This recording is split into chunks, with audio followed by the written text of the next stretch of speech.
Hey, good morning. Chuck here with Apple Drains. I received so many photos and emails, comments from viewers around the country. Here is some photos of a little boy named Roman. He is 4 years old.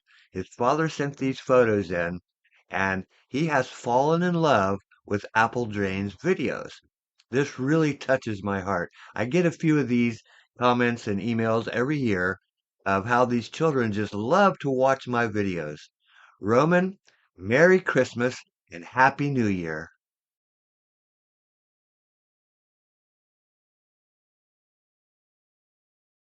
So in this backyard, beautiful landscape backyard, you can see the pool, fountain, and the retaining wall, the privacy wall that goes all the way around this yard. And of course that is creating its own pool. In other words, water can't escape from there very well.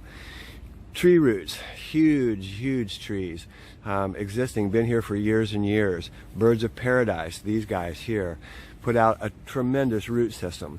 And water has no place to go, so when it rains, water just kind of floods the area and it stays wet all the time. You can even see over here where whatever they're using to cut the grass, you can just see it just gets stuck down into the mud.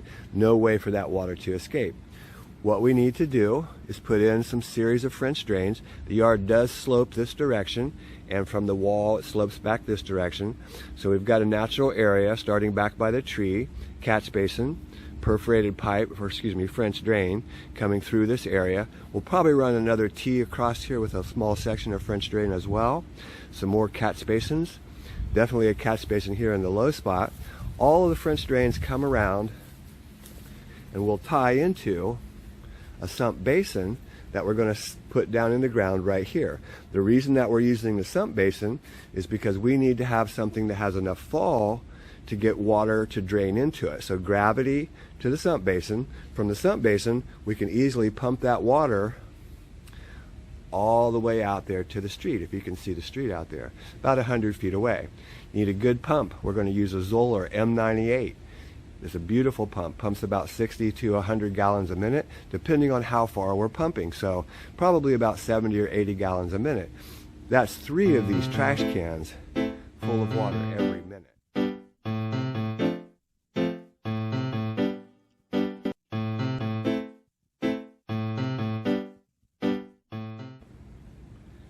Hey, good morning. Chuck here with Apple Drains. Today we are in Tampa, Florida, the Gulf Coast area. We are on a small island called Davis Island, if you're familiar with Tampa. You notice that we've marked all the utilities. Here's the gas line. You can see the yellow marking that comes through here. And the reason you see the AC units built up above ground here is because we are on an island and subject to flooding, hurricanes, tropical storms, area does flood. So most people put their units up above ground. You can see a lot of irrigation things going on here. You see the overflow shutoff. Here's some more irrigation boxes, valve controls. You'll also see we've got all the area marked again out front.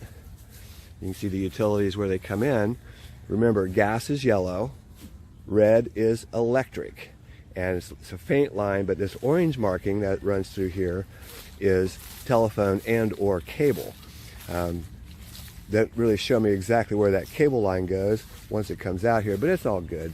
Gas line does cross the street, so across the sidewalk, so we're going to definitely go across that. But not a problem. We're going to dig by hand, and let's get started. So the first thing we're going to do is lay out this plastic so we put some of the dirt on there. Pull the rocks back as far as possible. We want to get those out of the way so they don't mix up, and we can put it back. There's also some low light landscaping lights. Pull that out of the way as well. Then we'll set the dirt up on the plastic, and we're going to trench our new line down through here. Real simple stuff. So we'll get started on that. So work's progressing. We have to kind of go slow. There is a lot of things underground here. Irrigation, power for security cameras, power for transformers, things like that. So we're going pretty slow. And we also have to kind of veer our trench around certain obstacles. For example, you've got sprinkler heads that are popping up. You can see that head right there. Where is it? Right there. We can move that, but it's easier just to kind of bend our pipe around it. Kind of going real well. You can see over here where Matt's at, a lot of irrigation lines. We've got to go under those. So it makes it, just a slow beginning of the morning, but it's moving really quick. We're doing really well. Up here, Derek's digging the sump basin. And of course he found irrigation as well, but it's simple to move that one. We just have to dig it out a little bit bigger so we can move it around. And over here where Clay's at, he's got the worst of it. We've got the old downspout drain. We've got that conduit, the gray pipe, that is actually power. It's going someplace. And the irrigation, lots of it back here. But we're getting there. Okay, so now we're going to tunnel the sidewalk. And first we have to prep the area. And you can see I dug back about 4 or 5 feet here. And so I can use my big shovel first. And what we're going to do is we're going to put that shovel under. We're going to scrape the very top of the bottom of that concrete. And yeah, there's an obstacle. We've got irrigation. There's one on the other side as well. But we want to scrape the top, let that dirt drop down, and then you slide your shovel in and pull the dirt out. Pretty simple. It should take about 15 minutes, and we'll do the same thing on the other side. Let me get set up here and I'll show you what I'm talking about. So if you can see my shovel, I know it's a hard angle, but what I'm doing, I'm scraping the top, letting it drop down, then I come back and I pull it out. And it takes out a nice load. Just continue the process until you get through.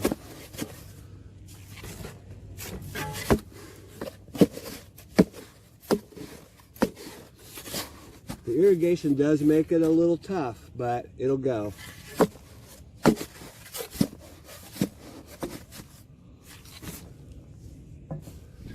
We also use what we call a sharpshooter. You can see this is a smaller spade. What it is, it's 16 inches of steel. That's the spade end by 6 inches wide. After you dig as far as you can with your big shovel, go ahead and use this little shovel and you'll get right through. So now I'm using the little shovel and I should be almost through. Yeah, you can see me pushing it all the way through. Just pull it out, get your dirt out, and clean out the hole. The secret is to stay at the top. And yeah, irrigation lines are a pain in the butt. But you could cut it if you wanted, but there's no reason. So we're gonna go on the other side and clean that out. But I think you can see, can you see through there? Yeah, there's a tunnel through there. Let's look at the other side.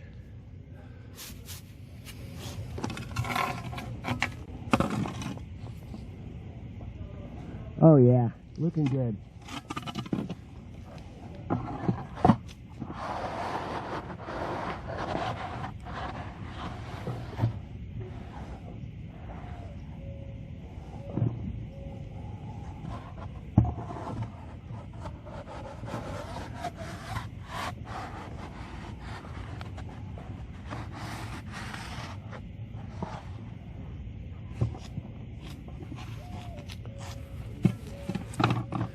So we should see, yeah, you see a nice hole through there. So we just need to clean that out and we're all set. So sometimes you'll find an old drain line in your way. You can see it's already collapsed. You see how it's all smushed and collapsed? You can just get it out of your way. Basically, you can cut it with a shovel. You can pull it out of the ground. Whatever you need to do, just get that old line out of the way. We're actually going to take these downspouts. There's 2 of them here, one here and one right here by the pit. Sorry if I'm moving too fast. But there's one right here by the pit, and you can see Derek already found it here. We're actually going to bring those into our basin. The Zoller M98 half horsepower pump will be able to keep up with that entire roof, plus all the water we're going to collect in the backyard. So don't be worried about that. If you've got a good pump, it's going to keep. So again, I've showed you guys how to dig, cut sod and all those things many times. If you've got your pipe laid out, you can just cut right along the sides and make a nice, clean, straight trench. That's what I'm going to do right now. I'm going to cut that sod off, and then we'll excavate it. Remember that you dig backwards, it's putting sod on one side and dirt on the other. So take your time, put your sod on one side, keep good care of it, put your dirt on the other. You see we laid out some plastic. We're actually pretty deep because this is raised up. The sod's grown so high, so it's quite deep. Next, we're going to go ahead and drill a hole. We're going to core this curb with a nice round 4-inch opening all the way through. Then we'll pull our pipe all the way under. Interesting note, I always find interesting things. If you look carefully right here, There's 2 wires right here. See if you can see that.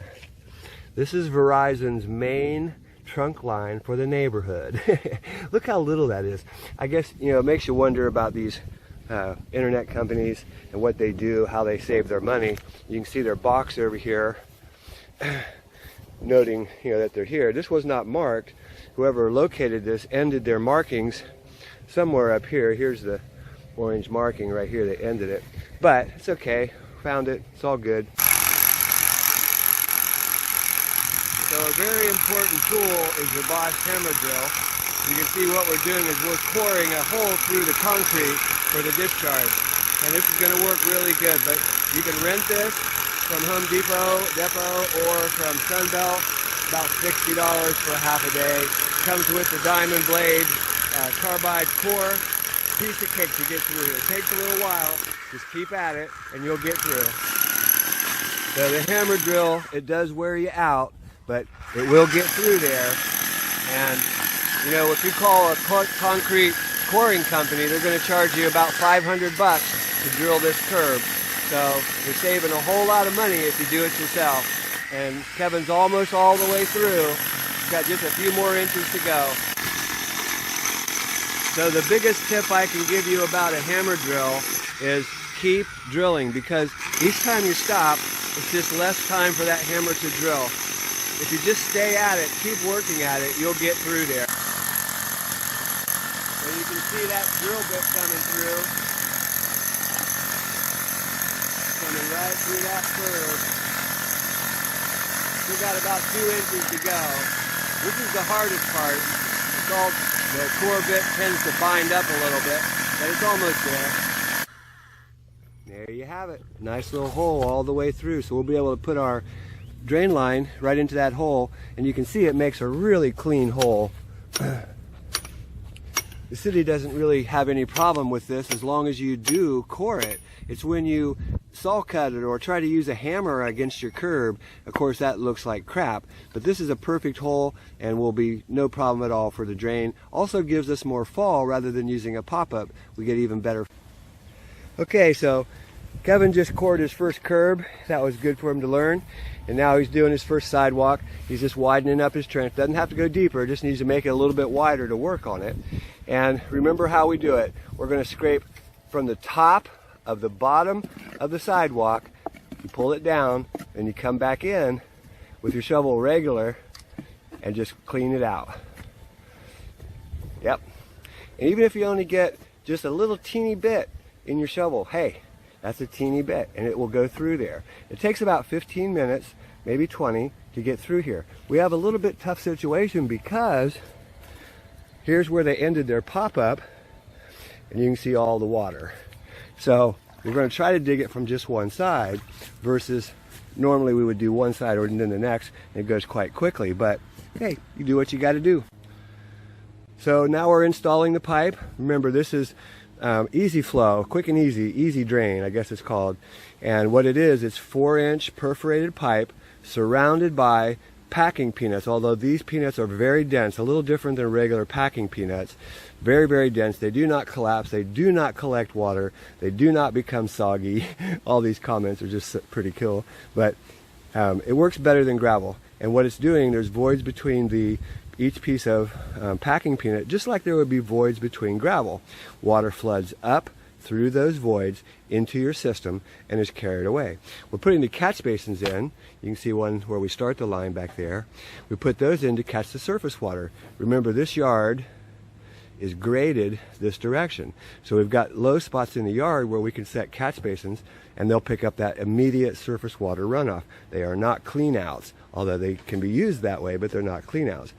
Because we've got such tremendous irrigation going on here, we ran a piece of perforated pipe which we're going to wrap with fabric and pour gravel over, coupled it back together with the easy flow.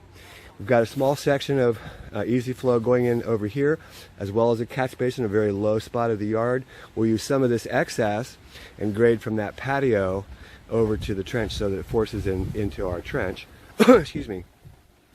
More easy flow, we just don't have it installed yet. I had asked Matt to take this line just a little bit deeper so we can keep the fall, because it does the natural grade of the surface is running uphill to the pit, but we can make our line go deeper very simply by just digging it deeper.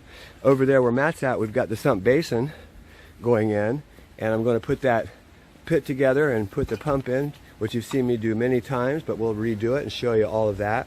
Then we've got another section of easy flow coming in, as well as we're going to use gravel perforated pipe over there. And the reason why is because that is going to be turned into a landscaped area. Probably they're going to pour a sidewalk there, so rather than use the easy flow, I don't want them to hit that with their shovel or their excavator. We're going to put gravel perforated pipe through this section up there. A couple of catch basins. Sump pump's going to go here, and the discharge is going to go through our same trench. Since we've already got a trench dug, it's just 1.5 inch pipe, which is more than enough, and it'll come out, and you can see them digging the trench for the discharge. And remember, I showed you where I tunneled that walk. That's where we're going to discharge. Kevin cored the curb. We'll send it right out to the street. So Kevin's having a good time on the sidewalk. He's definitely getting his feet wet here, and he's almost there. He's just about 6 or 8 inches more, and you can see all that water he has to dig with on the other side. That does make life difficult, but I can see him pushing through. We should start to see some water here as he comes through here in just a few seconds. There we go. See that water coming through? You can hear it. You see it coming right through. So we know we're through. We just need to make it a little bit wider, and we're all set. Okay, so we have our sump basin installed. We went ahead and hooked up our inlet lines. I've got a small piece of regular pipe coming off of the French drain, which runs back that direction. Just make it nice and secure. Coupled it, brought it into the pit. And remember, you can bring your French drain or any drain into the basin at almost any level. It can't be at the very bottom because you do need that pump to kick on and off, but we're well above the area of the float. Same thing on this side, small section of perforated pipe here. We're going to put gravel and wrap it. It goes all the way back to the very back of the yard, catch basins. Now we're ready to set the pump. So setting up your Zoller M98, you've seen me do this hundreds of times, but I'll just run back through it. You start with a male threaded 1.5 inch adapter. We screw that in as tight as we can with our hand.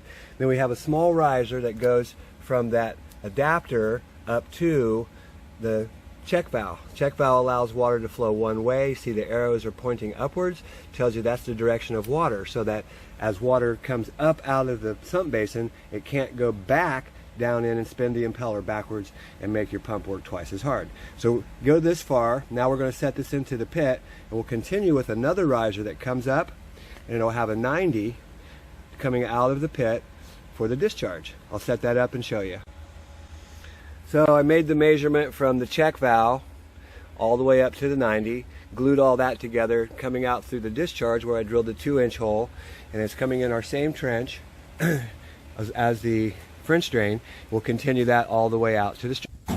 Okay, so we're putting our gravel in the barrels. This is limestone. This is what we use down here in the south, and it works great. It has great voids in it. We use this for drain fields as well from the septic tank.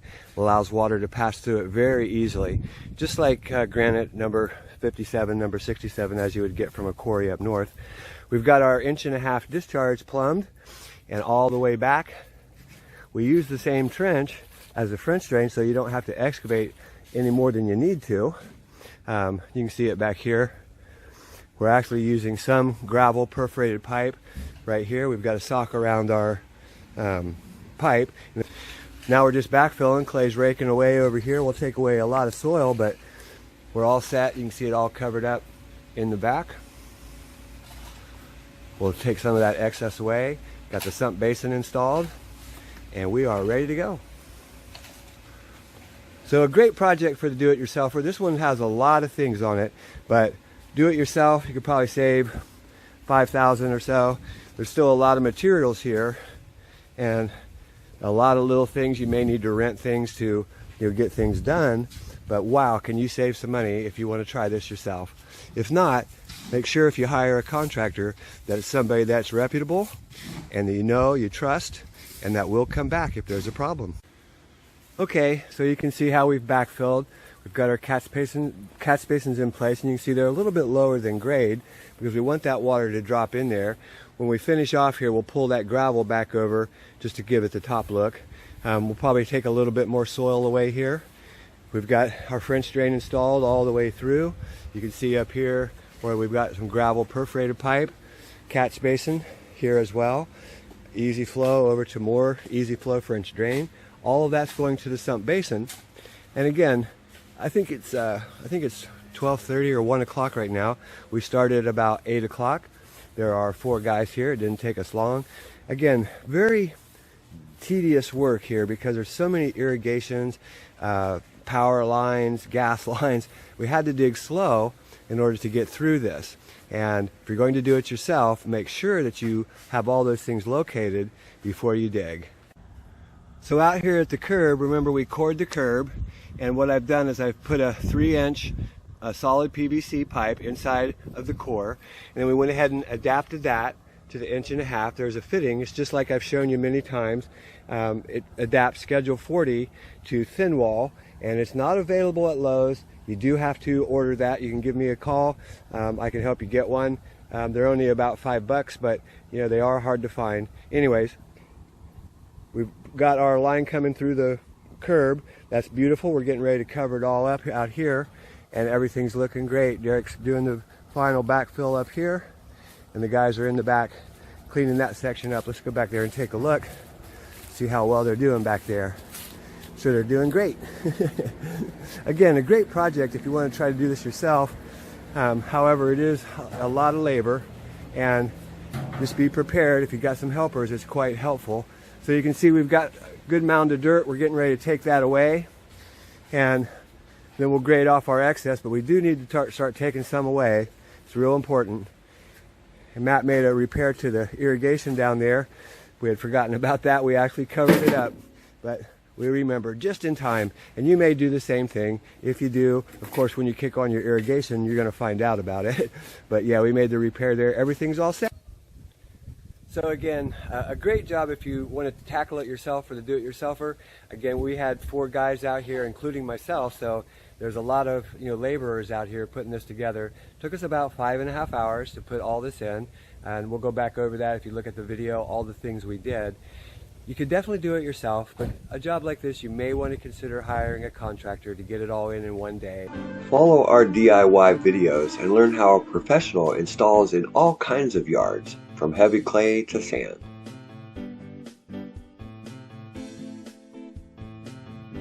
Hey, this is Chuck with Apple Drains, reminding you that if you believe you can do something, I guarantee you can do it. Have a great day.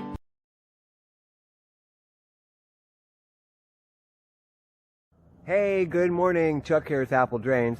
Today we are in Palm Coast, Florida, which is on the Atlantic side, the east side of Florida. And what we're doing is installing a yard drain because of the hurricane and also just natural heavy rains. This backyard floods really bad. So again, really straightforward job, something the homeowner could do themselves. This is pretty long and extensive, but still something that you could do yourself. Let's take a look. Really a straightforward job. We're going to put a sump pit over here. That's where our sump basin is going to go. And then we're going to trench along the foundation right down to the footer. We're going to install the easy flow system, which is the French drain gravel perforated pipe. And then we're going to reseal the wall. He's had this sealed by the painter. As you can see, he's had this sealed by the painter, but it didn't work. And the reason it doesn't work is, number one, it's still above the floor. And it is, it's not below the floor. And the biggest reason is there's no drainage here. So water just continues to flood up and through the wall, right at the base of the footer, underneath of the slab, and that gets pressure, water comes up into the floor. A couple of things. If you have a sprinkler and irrigation system and you're building your house, do not let them put these valve controls with the T's that feed the valves right up against the foundation. This is an extremely difficult area to dig, and of course you can see the root system that's been growing here is growing right up through and under the stucco into that under the floor, causing water damage. So this isn't that, it's difficult to dig through, but it's a real straightforward problem. You can see the bottom of the footer. Let's take a look. So in order for this system to work properly, it's two parts. The biggest part is getting some type of drainage down here along the footer. This is footer, okay? And there's the bottom of the footer right there. We don't want to be below that. We're going to put our pipe right along here.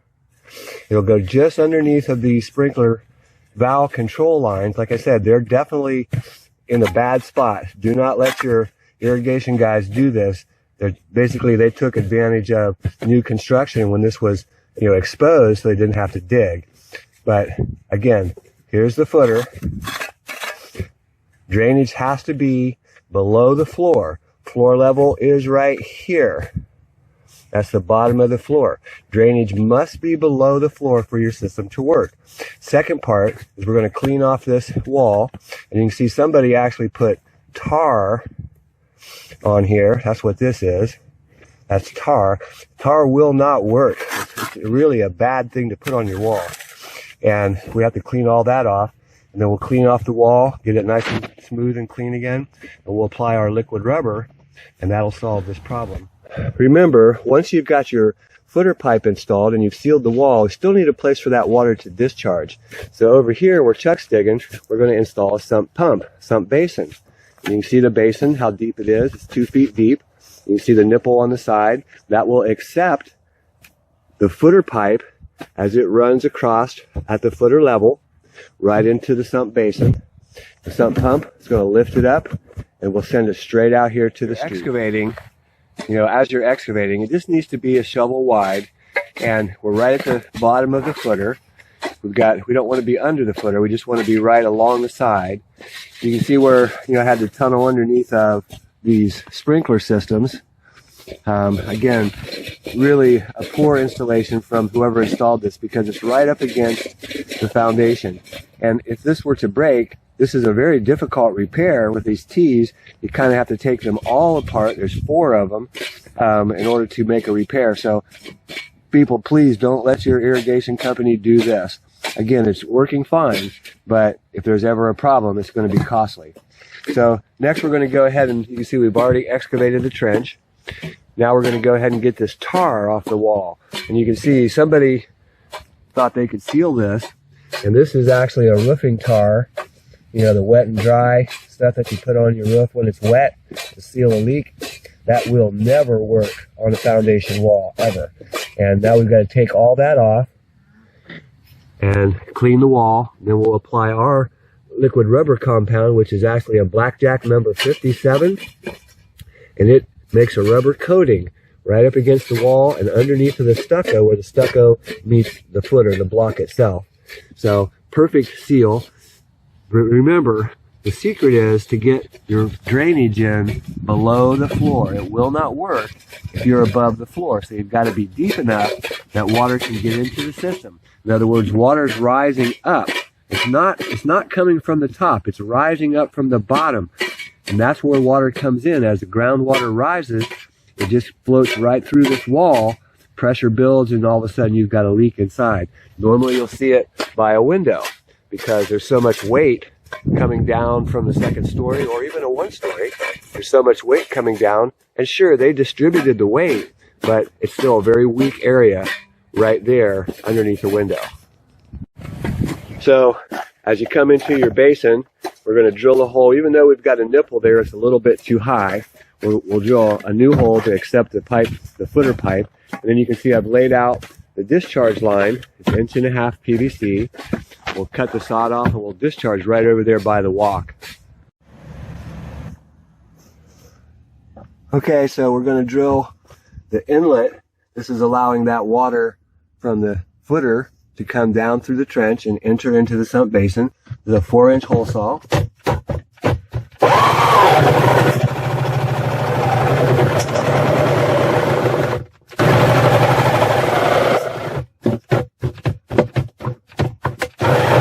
Four-inch hole, which will accept our pipe as it comes down from the footer. You can see a nice 4-inch hole. bring that water right into the sump basin. And from the sump basin, we'll put a pump down the bottom. It's going to lift it up. We'll drill another hole through the side of the basin here, and it'll connect to our 1.5 inch, which is going to be trenched, all the way out and discharge at the sidewalk. Next, we're going to go ahead and clean off this foundation, this footer and foundation. We just take the garden hose and spray it off. We'll come back and get those little bit of feeler roots off of there as well. But we need to clean this whole trench off all the way down to the sump basin. So again, with your garden hose, hopefully you've got some good pressure. You want to get as much dirt off of there as possible. It usually comes straight off, no worries. And then you come back and you pull out any of the little feeler roots that have gotten up underneath of there. That stuff that's not coming off with the hose, that's the old tar. That's stuck on there. Doesn't need to come off. We wanted to get the bulk of that tar where they tried to put it underneath of the stucco and the block. That just will not work at all. We got all that off. So we'll go ahead and take care of this, cleaning it off real quick. So now we're going to drill the 2-inch hole. This is the discharge.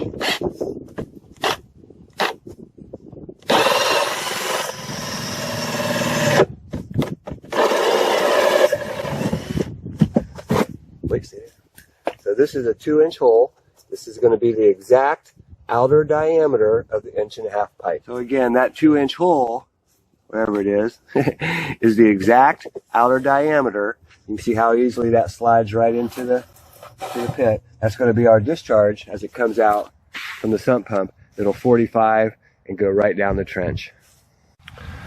Okay, so we're hooking up the discharge line from the sump pump. We've got a riser that comes up and a check valve. Remember, that allows water to flow only one direction. It has a little arrow on it. Then we have another riser, comes up to a 90, and 1.5 inch PVC comes out. Hook up this 45, and we'll continue to lay this down the trench. Okay, out here at the end of the discharge line, what we're doing is we're going to put on a 3-inch 90. You can see a 3-inch 90. And this is actually an adapter that goes from 1.5 inch schedule 40 PVC to 3-inch thin wall. And this is available at plumbing supply stores, not at Lowe's. You will not find this at Lowe's or Home Depot. So we're going to go ahead and glue that up.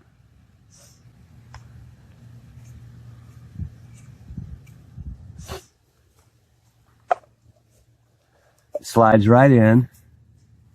Next, we're going to go ahead and glue the adapter. Get some glue on there.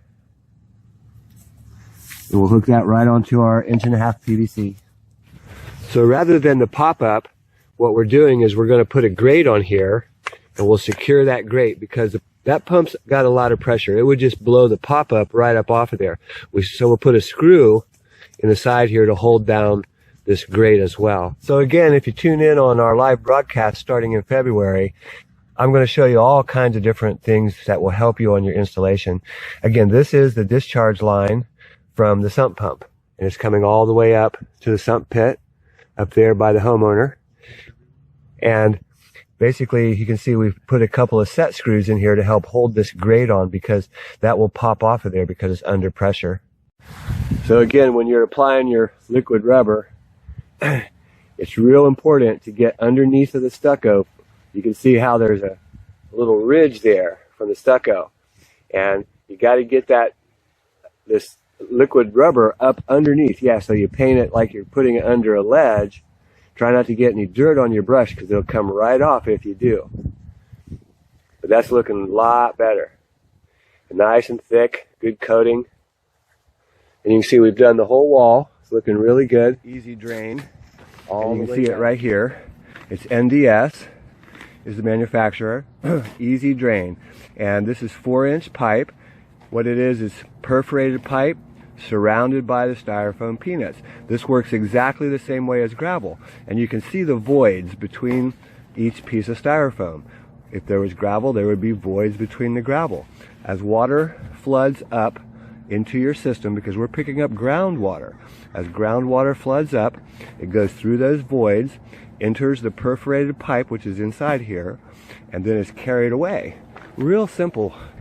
Been done for years. Romans did it. I mean, it's not a new idea. So you can see with the little M53, a third of a horsepower, that water really shoots out of the system quite well. So you can kind of see this flooded area. This is really low back here. And they actually put some plywood back here just to walk around it. Underneath of the shed, all flooded, this whole area through here. So what we need to do is we need some collection, be French drains, catch basins, and we're gonna need a sump pump because this is lower than the street.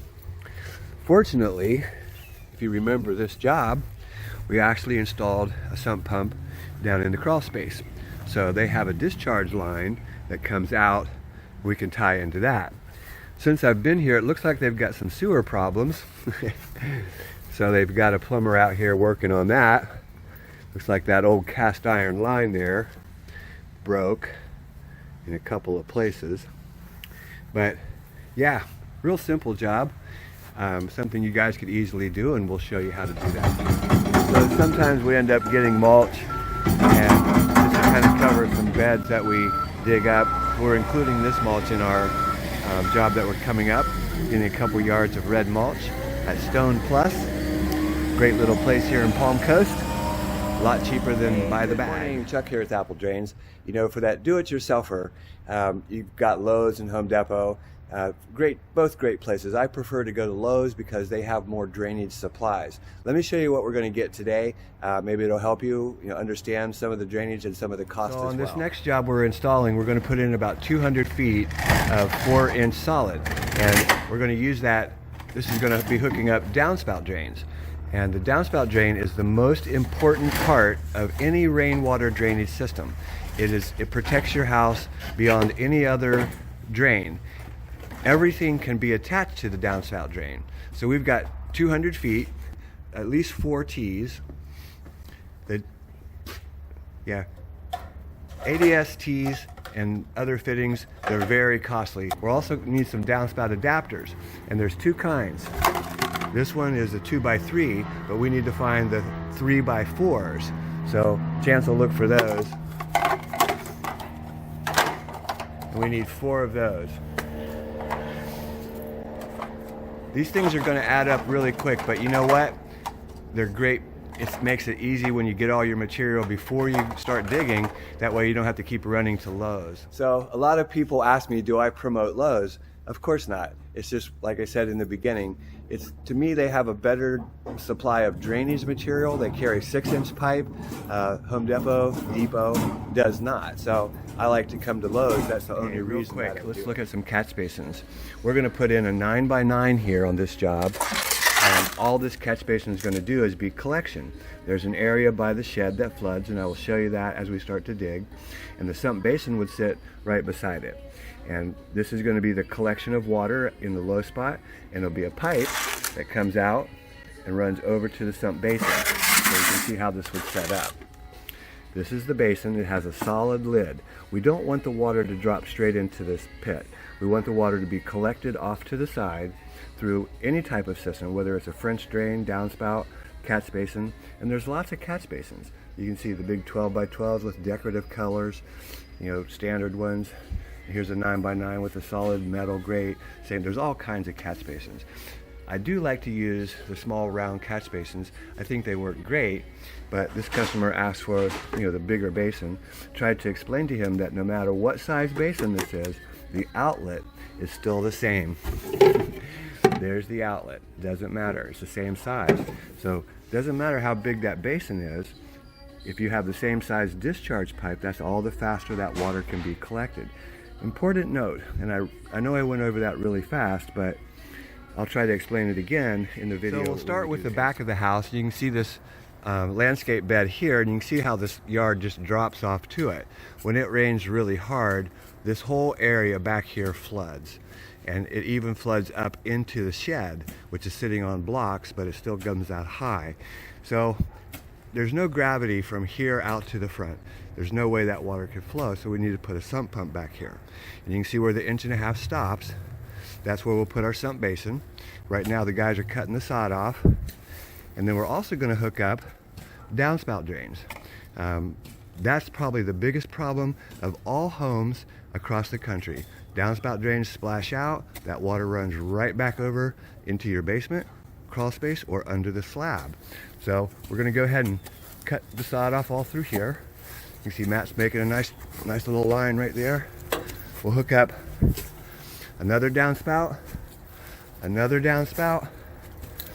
there's one more there in the front that will hook up. And if you remember, we did a job here where we put a sump pump down in the crawl space, and we've got an 1.5 inch pipe that comes out. They're actually doing a new sewer line there as well. That's why this is all dug up. But we'll attach the second sump pump to this line. So check valves won't let water go back into the crawl space, and it won't let water go back into the back. Pretty straightforward, something the homeowner could easily do themselves. These people are a little bit older and would prefer to have it done professionally, so they're paying us to do it. The downspout drain is a separate drain completely, and it should be that way on all homes. So we're hooking up 4 downspouts. Remember, there were 2 around back off of the porch, and then 1 here at the corner of the house. And you can see we've got 4-inch solid pipe. It'll run all the way out. You can see the hill, so we've got to go through that hill to keep our gravity in our fall. And it'll come right over here to the corner of their lot, right here. And it has just enough fall. You can see that rise in the land there, but we'll come all the way out here to the sidewalk and put a pop-up or a grate so that the gravity from the roof, all those downspouts, can come all the way out here to the front. Really straightforward and a good project for the do-it-yourselfer. If you look here at the video, you'll remember what the parts cost. I showed you that and added up. You'll have $300–400 in parts versus spending $3,000 or $4,000 to pay somebody to do it. So they've already got, pretty much the sod off here in the back, and we just put sod on one side, put your dirt on the other, and you start to dig. It goes really quick. Remember to work backwards. Real important to work backwards. It's just like a machine. Machines do not dig forwards, they dig backwards. You're just a human machine if you do it yourself. And set your sod right beside your trench so that you can easily put it back. That's the key to making it look good. If you put a tarp out, great. We didn't bring any tarps to this job. It's not going to matter.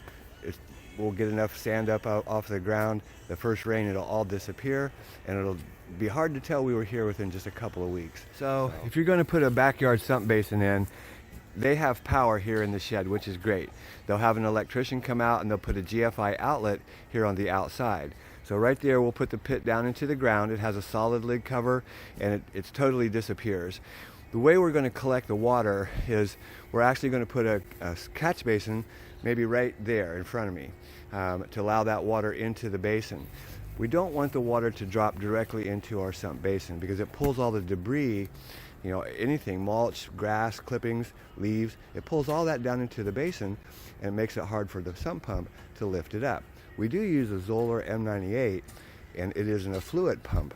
What that means is it's a grinder, and it does grind up solids, but why directly put them in when you can put a catch basin off to the side and bring the water over? So one of the hardest things that you do, especially when you have high groundwater, you can see the water right away, and we're about halfway down. The more you dig out with water, the more it collapses. So your hole's going to get bigger, and you can use post hole diggers. You could use a machine auger. It won't matter. It's going to keep collapsing and filling back up with sand. So you've got to dig that out. We're putting a catch basin over here. You see the little section over there. We'll put a catch basin. That's collecting the water, not the basin. The catch basin is. The sump basin, it holds the sump pump. This line comes out. This is the 1.5 inch PVC, and it'll go all the way around and tie into the existing sump pump line. So the basin sets up the way any other basin does. We're going to drill some holes in the bottom so that water in that hole can come up and keep this basin down into the dirt, because otherwise it'll float up. But there's nipples on both sides, right? Take a hacksaw, good sharp hacksaw, and just cut that right off. This is going to be the inlet line. Let's flip it back around. This is the inlet line for the catch basin that's collecting the water. That brings the water over to the sump basin. And then of course, the sump pump will sit down here, lift it up, and will go right through the side of the basin with 1.5 inches. It's a 2-inch hole saw, real simple. Drill through it, bring it in, plug your sump pump, and you're done. Okay, so we're going to make a connection to an 1.5 inch pipe. This is a sump pump discharge line that comes from the crawl space. It comes out and it turns. We're hooking our our sump pump from the backyard to this line. There's check valves that stop the water from going back into either sump basin. We're going to use a Y, and you can see if we cut off at the couplings on both sides, it will be a very tight fit.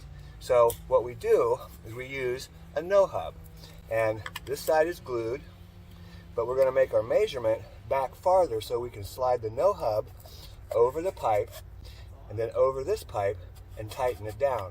Real simple to do, but you really only get one chance at this. So let's go ahead and cut that. I'm going to make a measurement here. Let me make sure I'm lined up. Looks good. I'm going to cut this side first. And we're just going to cut right through it. So we're cut through that side. Next, we'll cut through this side. And I want to cut it back to about right here.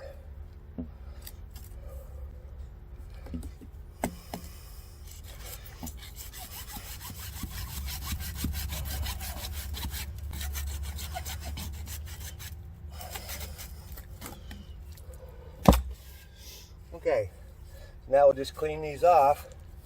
We'll get some glue. We'll glue this stuff right up on here.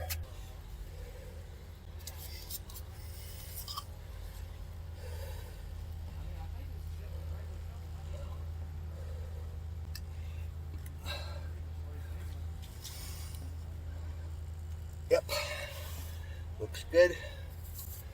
Next piece.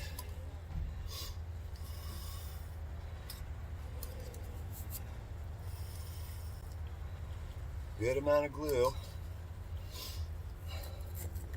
Get this one in there good and tight. Perfect. Now we can put the no hub on. Let me put my glue away.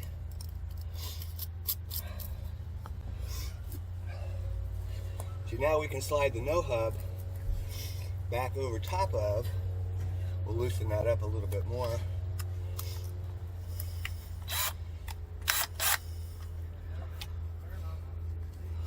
We can slide it all the way back, and then come back and get a nice connection. Pretty straightforward, pretty easy. Now we'll tighten it up.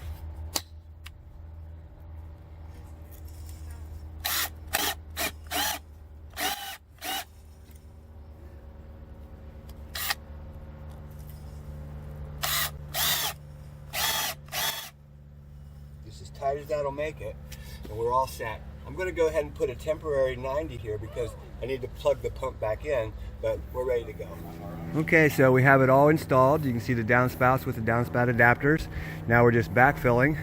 And you notice that we use the same trench for the 1.5 inch pipe, and that goes back to the sump basin. We're going to install the sump basin on Monday because the groundwater is too high, and we're going to have to use a mud pump to keep up with the flow. It's tremendous. A lot of groundwater. The ocean is right behind that building, is less than half a block, so it must be high tide because that water is really high. But anyways, got this all plumbed together. You can see the 4-inch solid pipe running all the way out to the street. Just finishing it up out there. Made our connection to the existing sump pump line with a no hub. Showed you how to do that. Remember, I said that sometimes your line's offset, so it's just ever so slightly right there. Put a no hub, gives it the bend that we need. We're all set. So let's go out here and see what's going on. Okay, you can see that groundwater. We're going to have to use the mud pump to keep up with that as we put the sump basin in. So we'll do that on Monday. Got a check valve here at the end, so no water from the crawl space can come back. And of course there's a check valve on the crawl space as well. Chance is just cleaning up, we'll go ahead and put that sod back on there after that's all clean. Matt's taking care of this spot over here. And this backyard will be back together in just a few minutes. So let's go around front. I'm just walking so you can see the install. Real straightforward, just hooking up pipe once you have your trench dug. And again, I talked about using the no hub to make a really nice connection. And again, I used one right here because it's just ever so slightly offset, maybe 2 degrees, but there'll be enough play with that no hub to give it that little bit of play to make a nice straight line. What you're looking at right there is a sewer line, and the plumbers are doing that work. That line they're going to replace. Of course, they have to come through all of our stuff, but that's what they got to do. One final downspout right here. Remember, the downspout, it's the most important drain of the entire house. If you just splash this water out, even if you send it out this far, that water is going to travel back underground, go into the crawl space or the basement, and you have problems. Always better to send a 4-inch pipe all the way out to the street, sidewalk, get it as far away from the house. Okay, so we're just backfilling the line, and we come to a pop-up. I suggest that you put a set screw in here. You see the screw I put in right here? Because when it rains hard, that roof, it gathers a whole bunch of water. I mean, tens of thousands of gallons, and it will just blow that pop-up right off of there. So always try to remember that. Otherwise, you're going to come out here every day, every time it rains, put this back together. Put a set screw in there. It will help. So we're all done. Just backfill, and we're out of here. So before you put your sod back on, you really should have an area cleaned up that looks just like that. You know, you get all that dirt. We didn't put any tarps out there, and you can see it comes up really clean. Takes a few more extra pulls with your rake, but you know, easy to do. And now we can set the sod back on there. It's going to settle perfectly, and we'll be all set. So don't forget the screw in your pop-up, and this job is complete. Hey, this is Chuck with Apple Drains, reminding you that if you believe you can do something, I guarantee you can do it. Have a great day.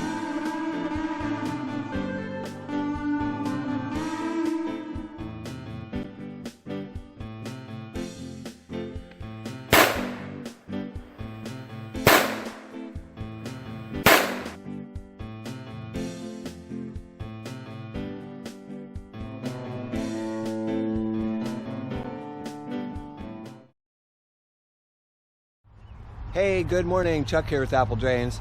Today we're installing a sump pump in a crawl space, something that the homeowner could easily do themselves. In fact, this homeowner has already started a discharge line. You can see the trench that she dug all the way out, goes out through the bushes there. We're going to use that to put our discharge pipe in. Basically, water's just been flooding this crawl space pretty severely. And again, an easy job for the homeowner. Sump pumps, they do seem kind of tricky. Let's go inside and take a look, but they're really not that bad. So we've already started digging just a few minutes ago. You can see we've got some buckets down here. We're going to put our excess dirt in there. Got Paul starting to dig over there. A lot of roots right there. But once we get down below those, it should be pretty simple to get this into the ground. So once your pit's dug, then we need to core the wall. For that, we use the Bosch hammer drill with an 1.5 inch diamond core bit.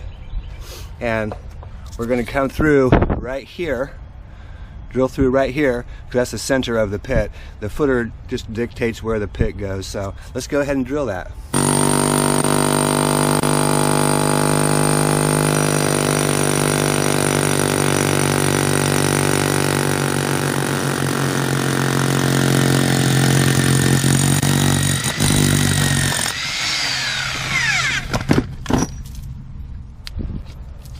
So here's our perfect 2-inch hole to put our 1.5 inch PVC through the wall. So we take our 1.5 inch PVC and you can see it slides right through. So next we're going to set up our pit. I like to drill some holes in the bottom.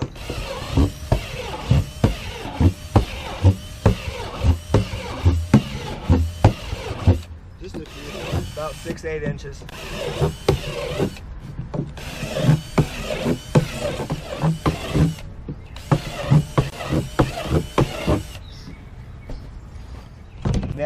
even though there's not a footer tile, a perimeter tile, French drain going in here, I like to cut this nipple off because I know that they'll expand the system in the future.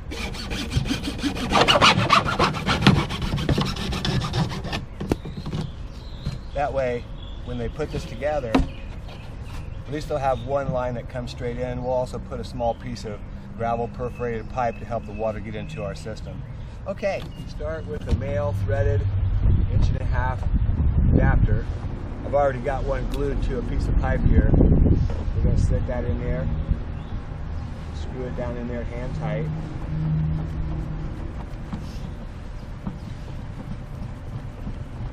Nice. Next, we're going to put our check valve on there. Remember, a check valve only allows water to flow one way. You see the arrow. This is held together with black no-hub rubber bands, and stainless steel clamps. Make sure your arrow is pointing upward. Put your clamp on, and then your no-hub. Then using a nut driver, 5/16" bit, tighten that up real tight. Just as tight as your drill will make it. We're ready to install. We've got another piece, of course, it's going to come out the top when we go inside. Let's go on down in the crawl space and put it together. So you can see nice sump hole for our sump pit. So we have our sump pit installed, and you can see over here, this is where the footer tile is, so we left a little area for that. But next we're going to go ahead and set the pump in there. Let's do that.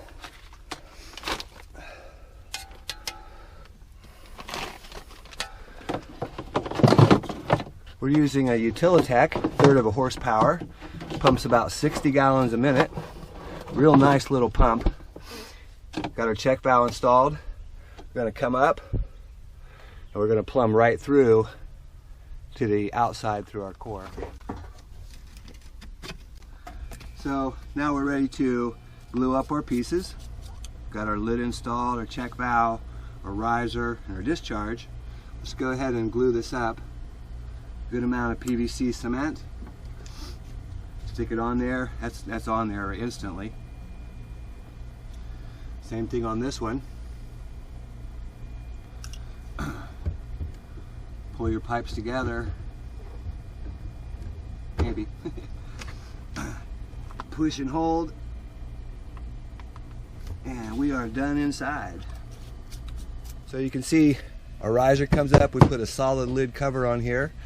We've got our extension cord coming out. We'll plug that in. We're going to put some gravel around the sides here to help it percolate into the pit. So now we're gluing up the core discharge. Remember that this pipe is loose still inside to the crawl space. We can put our 90 on here and set it good and tight. We can let it come back into the wall. We're going to come down, and then down here we're going to put our discharge is 4-inch corrugated. This is just going to sit down inside the 4-inch corrugated and be snug up against the wall. So let's glue that up.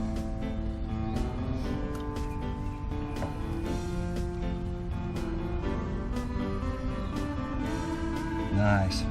I see I'm not sure if this is condensation or if it's from a water treatment thing that they've got going on, but we're going to tie that in here too. We'll just put a 90 on it and turn it and tie it right into our pipe. And so here's your final cover up. You can see we've got our 1.5-inch discharge comes out, goes down into the 4-inch ADS. We also attached the AC condensation line into that pipe as well. Covered that up, mulched it, put some soil on it. It runs out to a pop-up behind those bushes. Hey, this is Chuck with Apple Drains, reminding you that if you believe you can do something, I guarantee you can do it. Have a great day.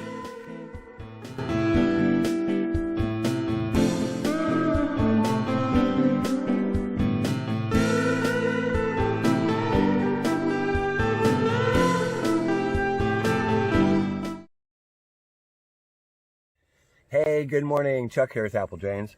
Let me show you how this little $15 catch basin will save you thousands of dollars over installing a gravel perforated pipe system, which is known as a French drain. Okay, first let's review what a French drain actually is. A French drain is perforated pipe surrounded by an aggregate, whether it be gravel or some people like to use the easy flow. I like to use the easy flow. I think it works great. But it is a perforated pipe with an aggregate around it. And you can use slotted pipe or a pipe that has holes in the bottom of it, because as water rises up in the ground, it will go through that aggregate into the pipe and be carried away. So when it rains really hard, I mean really hard, water comes down onto the ground, and of course it goes down through the ground. But once that water table begins to rise, so now the ground is full, it's like a swimming pool. You can only put so much in, it starts to fill up. So once that groundwater rises, it rises up through the gravel into the perforated pipe, and the pipe carries that water away. Let's take a look at what a catch basin does. Here's 3 different kinds. We've got my favorite, this little 6x6 round catch basin. What is a catch basin? A catch basin is exactly what the name says. This catches debris. You can see this little space down here underneath. This is where the discharge pipe comes out, but the debris sits down in the bottom. So you put the grate on the top. This goes in the low spot of the yard. When it rains hard, all that water pours into the basin. It just pours into the basin, and the pipe carries it away. Don't forget, you must have a discharge. You cannot run this into a dry well. You cannot run this underground and let it dead end. It must discharge to daylight. So if you've got a good downhill run, simple. If you don't, you're going to need a sump pump, and I have lots of videos to explain that. But we're talking about catch basins today, and how this little $15 basin will save you tens of thousands of dollars. Next basin, this is a 9x9 catch basin. It's a little bit bigger. It costs a whole lot more. This basin costs, this basin costs about $50. This basin less than 15. They're exactly the same. You might say, oh, this one's bigger. Not really. When it rains hard, I mean really rains hard, this water coming across your ground into your low spot is going to fill up this catch basin like that. So it doesn't really matter how big the catch basin is, right? What matters is the discharge. And we're using 4-inch pipe. That's pretty standard in the industry. You can run 6-inch pipe, that's fine, but it's still, the discharge is what's making this drain work. Let's look at a 12x12. Let's go ahead and put the adapter on there. Notice it's the same adapter, exactly the same. This is a 12x12 basin, and it's bigger than the 9x9, and it's bigger than the 6x6. Does it work any better? No.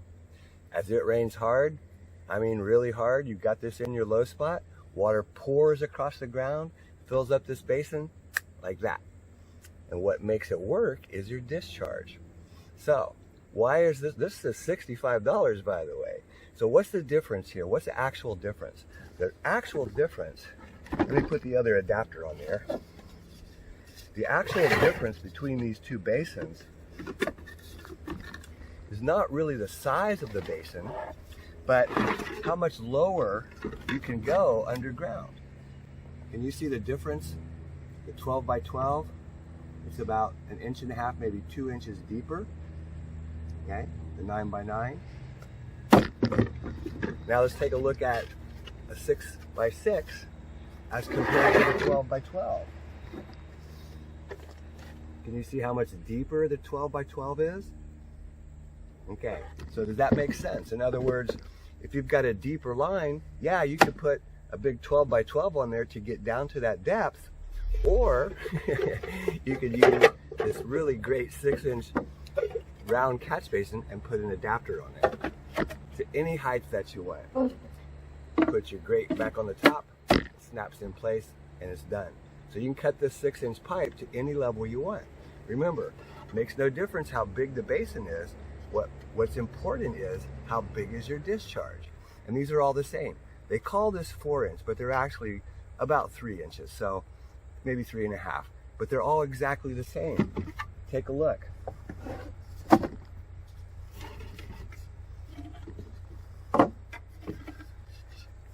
Take a look at those two discharges. Can you see any difference there? They're exactly the same. Exact diameter on the outside. This fits the 12 by 12. It also fits the 9 by 9. But it's the same as a little 6 by 6. So if you really want to put a great catch basin system in, you can put all these catch basins, any one you want. But I would suggest that you use this 6 by 6. This is kind of tight, so hold on. So if you really want to solve that problem, a very cost-effective way is you could put your 6 by 6, this is an atrium grate. What that means is that it helps as debris floats across the ground. Maybe it's in a bed that has mulch or straw that tends to build up, so it can hold more debris and water can still come into the system. As it works great.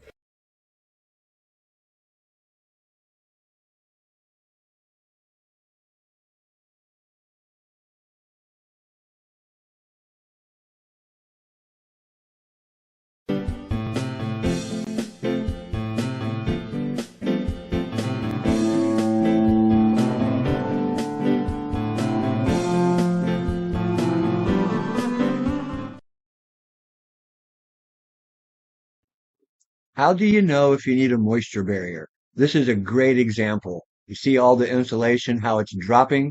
That's moisture, and it's rising up into your floor.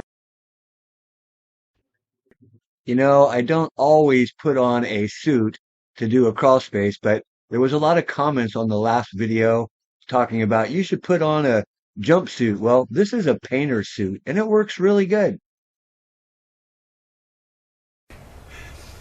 So we'll call this our hazmat suit. We're just going to give it a try. It has a hood too, so you can like put on your goggles and your mask, be all safe and sound inside the crawl space. So what we're doing is we're making some measurements down the crawl space from the wall to the first set of piers, and then we'll make a cut out here on the plastic, cut this off, roll it up, take that in, and we'll be able to unroll that, let it hit, fit perfectly between those sections, and then we'll pin that, bring another section in, so on and so forth until we've covered the entire crawl space. So we're cutting right through it. You just take your scissors, and just hold them open. You'll be able to cut right down through there, no problem at all. We need to cut the entire piece of plastic. Take your time, try to keep it straight. So you can see that we've cut off about a 10-foot section here. We're rolling that up. We'll take that down into the crawl space. So you can see that we're unrolling our moisture barrier. I've got it pinned here where I'm at. A lot of light down there where they're at. But we're going to unroll this, stretch it out, make it good and tight, and then we'll go ahead and pin it, and we'll cut around the piers to install it. So again, here's a pier. What you do, pull it straight up to the pier, bring it up the wall so you've got a nice flush surface at the bottom. Slide down with your shears. We're going to do the same thing on the other side. Pull it tight, push a pin in it. That side's done. Let's do the other side.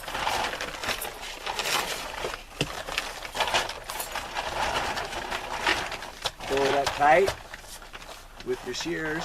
Just slide it straight down through your plastic. Hit the bottom. Put a pin in it. I'm gonna cut this.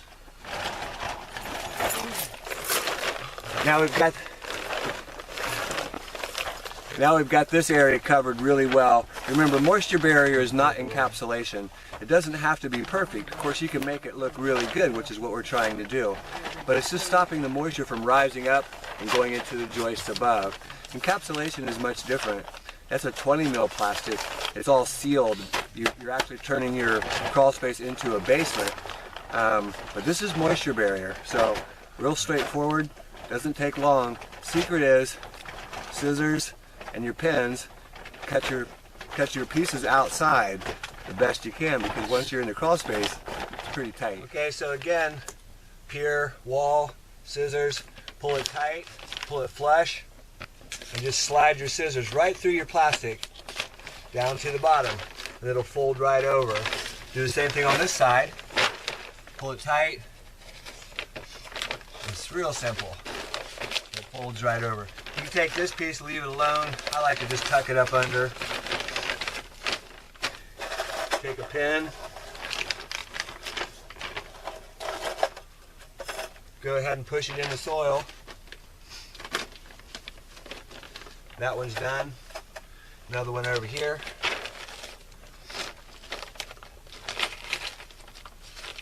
That one's done. Move on to the next spot. So now we're down here with the sump pump. You can see here's the riser and a good amount of the roll here. I'm just going to guess at 2 feet coming across the sump pit. So somewhere in here, I'm going to slice across here. Just cut it right straight across. Take this excess. We'll use that on another spot. Move it out of the way. And if you guessed correctly, you'll be able to lay this right out.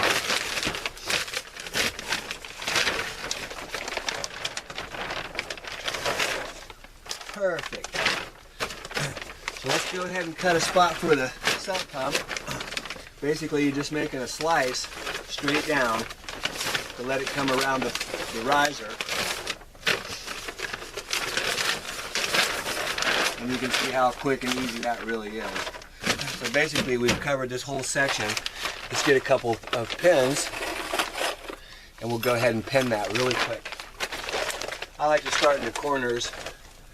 Always nicer to keep it tight in your corner as best you can.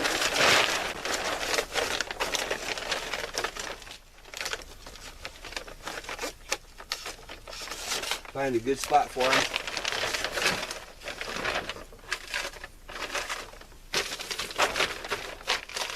Maybe one right here in front of the pit. Move on to the next spot. A couple more pins.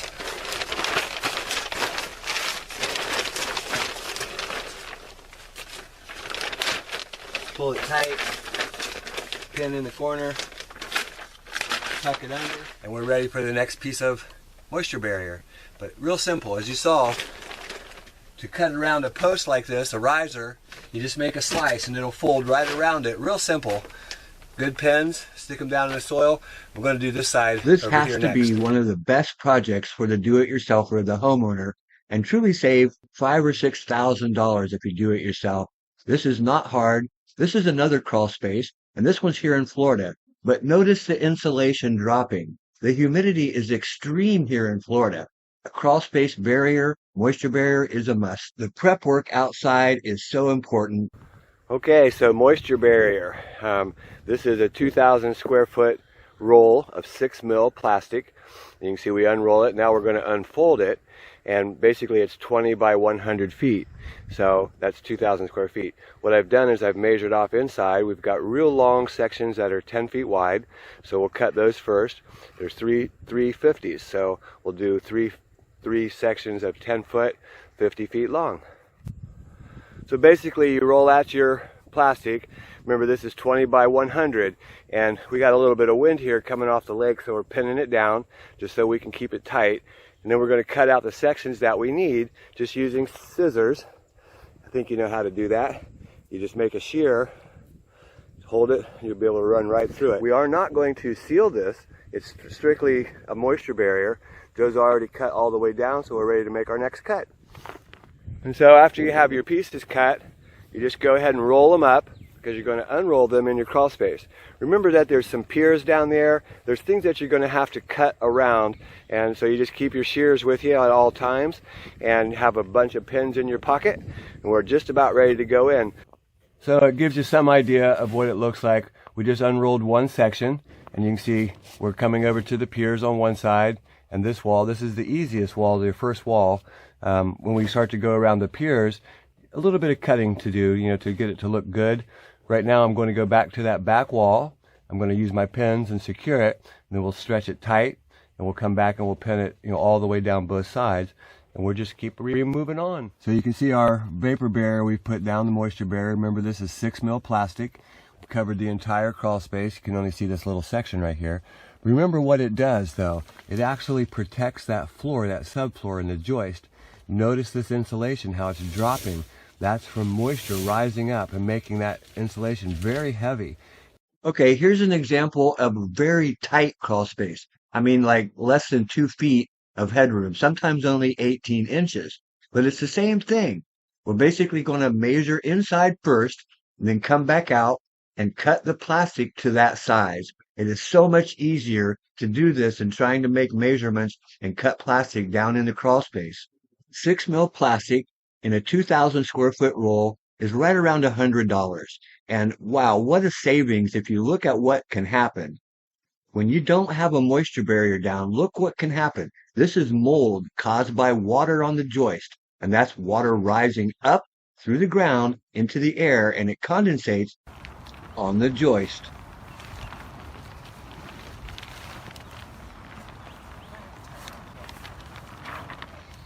So then you go ahead and roll it up. It doesn't have to be perfect, just you want to get it rolled up so that you can unroll it inside the crawl space. Just like you're cutting, what'd you call it, wrapping paper, and that way you can just pull it and just go right through it, real simple.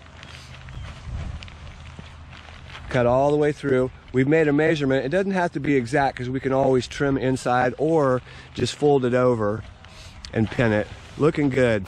So you can see it's a tight crawl space, and what we're doing, if you look carefully, you'll see there's small sections of piers that come out here. We've got a trim to get around that. So Matt's made his cuts over here on this side. Jamie's going to make some cuts right here to do the same thing so we can get it back to that back wall, and then we can start to unroll it. It actually protects that floor, that subfloor in the joist. Notice this insulation, how it's dropping. That's from moisture rising up and making that insulation very heavy. You know there's a water problem right away when you crawl in your crawl space and you see it dropping all over the place.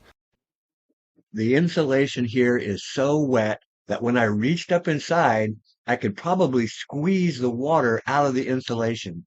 Moisture barrier. It is such an easy project to do, and it will save you thousands of dollars in wood rot, damage, termites, all kinds of things. So that was Jamie's first day on the job, and we put her in the crawl space. So just showing, even in a 2 foot high or less crawl space, you can do this project yourself. Hey, this is Chuck with Apple Drains, reminding you that if you believe you can do something, I guarantee you can do it. Have a great day.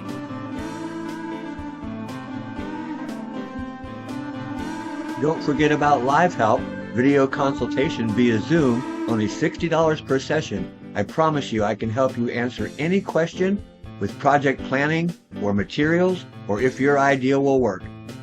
Sign up online.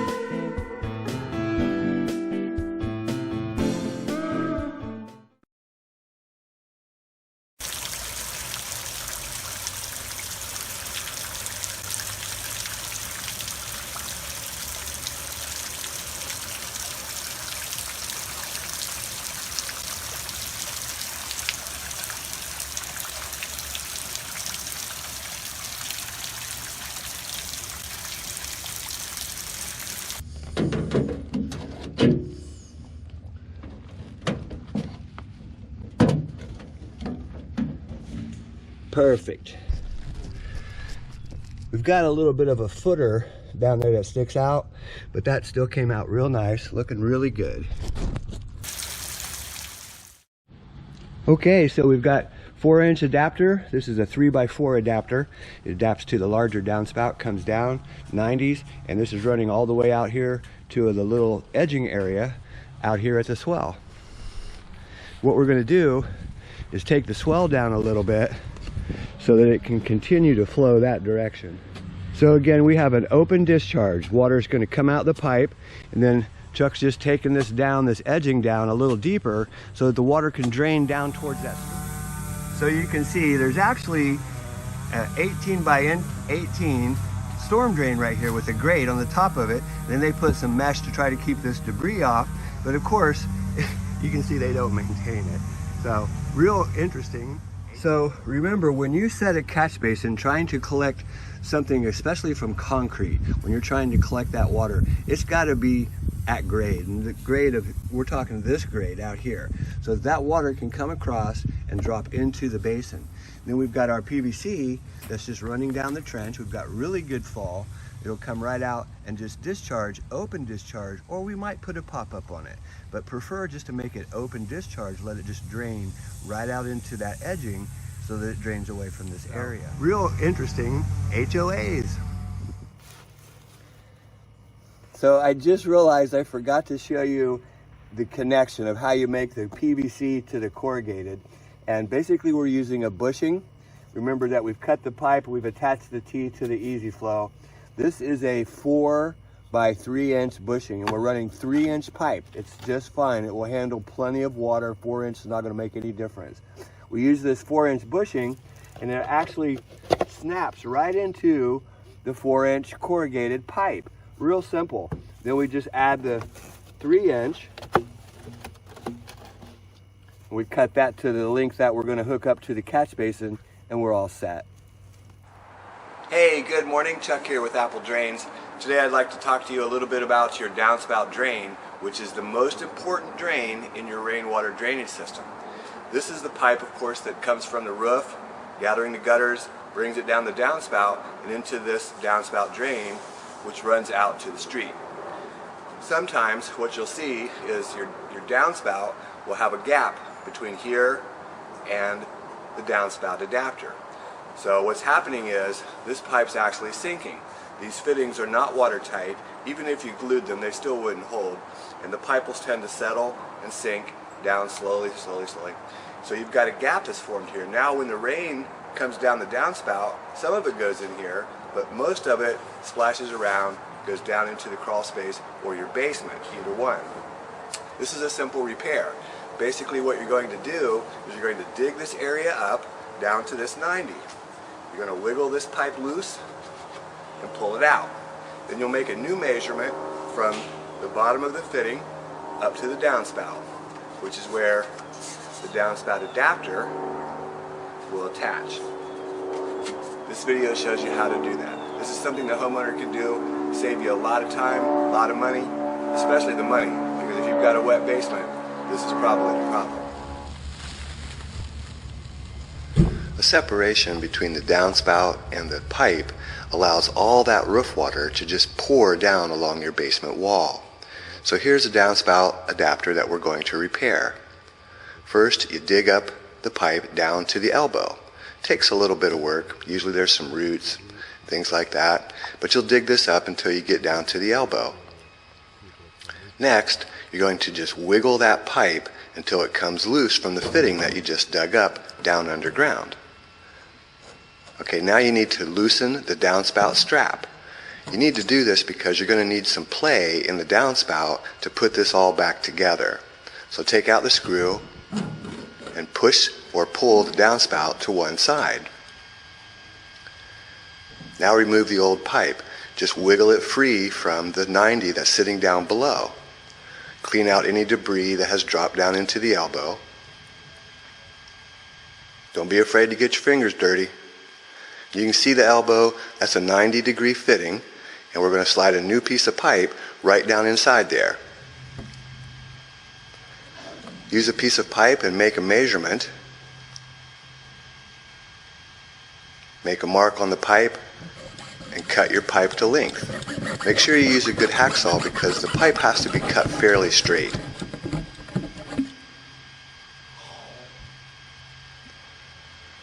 Place a new pipe into the elbow, push it tight into the fitting. Push hard so it sits down tight.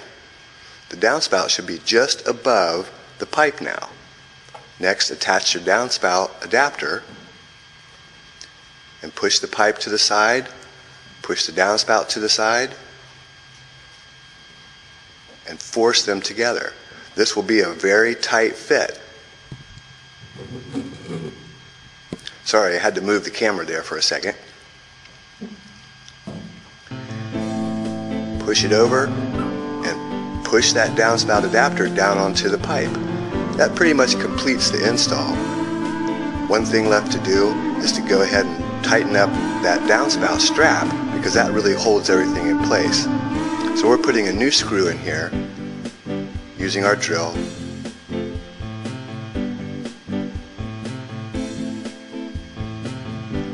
Secure the downspout tight,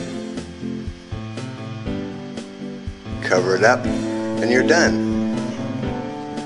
Hey, this is Chuck with Apple Drains, reminding you that if you believe you can do something, I guarantee you can do it. Have a great day.